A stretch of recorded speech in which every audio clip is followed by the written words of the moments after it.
Ford Ranger Raptor គឺជាត្រកូលអ្នកប្រយុទ្ធមួយហើយនៅក្នុងចំណោមឡាន pick up ជាច្រើន model ទៀត Ford Ranger Raptor គឺមានសមត្ថភាពគ្រប់គ្រាន់អាចនាំយើងពុះពៀគ្រប់ឧបសគ្គមិនថាចូលព្រៃឡើងភ្នំឬក៏យកវាបើកបរនៅក្នុងទីក្រុងទេគឺវាពិតជាស័ក្តិសមដោយសារតែរចនាប័ទ្មរបស់ Ranger Raptor គឺពិតជាស្អាតដូចគេនិយាយមែនហើយវាស៊ីម៉ាស៊ុតអស់ប្រមាណជា8លីត្រជាងនៅក្នុង100គីឡូម៉ែត្រវាអាចលើសឬក៏វាអាចតិចជាងនេះអាស្រ័យទៅលើការបើកបររបស់យើងតែម្ដងសម្រាប់ Raptor នេះប្រើប្រាស់ជាមួយនឹងម៉ាស៊ីនម៉ាស៊ូត 2.0 លីត្រ B2 Bob និងមានកម្លាំងផ្សេង210បំពាក់ជាមួយនឹងប្រអប់លេខ10 វគ្គអូតូម៉ាទិកផងដែរអូខេអញ្ចឹងយើងមកមើលការ design របស់ Ford Ranger Raptor នេះដែលផលិតនៅក្នុងឆ្នាំ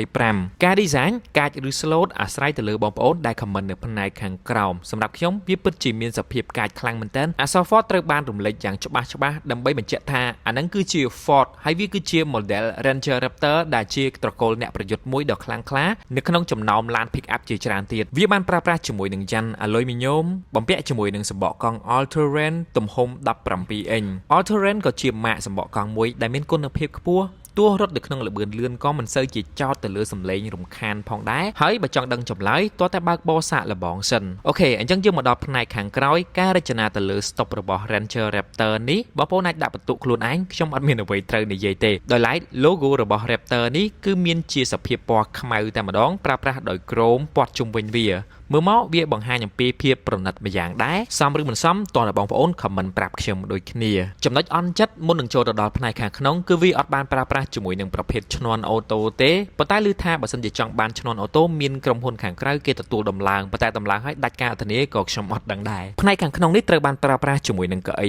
បែបស្ពណ៌លាយជាមួយនឹងពណ៌ក្រហមមានអក្សរ Raptor បែបនេះមើលមកគឺថាស្អាតហើយវាក៏ងាយស្រួលនៅក្នុងការក្តោបចង្កេះយើងដែរបើសិនជាយើងបើកវានៅក្នុងល្បឿនលឿនកៅអីនេះអូខេវានឹងជួយទប់ខ្លួនយើងមិនឲ្យរេទៅតាមឡាននោះទេនិយាយចឹងវាមិនស្រួលអង្គុយឥតខ្ចោះនោះទេដោយសារតែវាអត់មានជាមួយនឹងការម៉ាសាក្តៅត្រជាក់ទេប៉ុន្តែវាអែមត្រង់ថាទោះយើងបើកនៅក្នុងល្បឿនលឿនបត់ឆ្វេងបត់ស្ដាំដោយការ drift ឬក៏ដំណើរនៅក្នុងផ្លូវបត់ឆ្វេងស្ដាំទេគឺវាទប់ខ្លួនយើងបានល្អគួរសមចង់ដឹងក៏មកបើកបោសាក់លបងបានលក្ខណៈពិសេសបន្ថែមទៀតវាក៏បានប្រើប្រាស់ជាមួយនឹងកៅអី electronic ដែលមានប៊ូតុងចុចដោយស្វ័យប្រវត្តិទាំងសងខាងតែម្ដងអាហ្នឹងសុំសរសើរវិញដោយឡែកចង្កូតនេះក៏បានប្រើប្រាស់ជាមួយនឹងប្រព័ន្ធ electronic វាមានសភាពធូររលុងអូខេយើងស្រួលបើកវាក៏បានប្រើប្រាស់ជាមួយនឹងប្រភេទស្បែកប្រណិតកាន់ទៅរាងស្និតដៃដែរហើយវាក៏បានភ្ជាប់ជាមួយនឹងប្រភេទកាមេរ៉ា360កន្លែងសាកថ្មឥតខ្សែឬក៏ Type C ហើយនេះគឺជាកន្លែងកំណត់ Try Mode ផ្សេង 2H 4H 4L ឬក៏ 4A ខ្ញុំសូមរំលងនៅកន្លែងនេះខ្ញុំគិតថាតើតែបើកបរសាកល្បងឲ្យរៀងស្និតជាមួយនឹង Try Mode វាសិន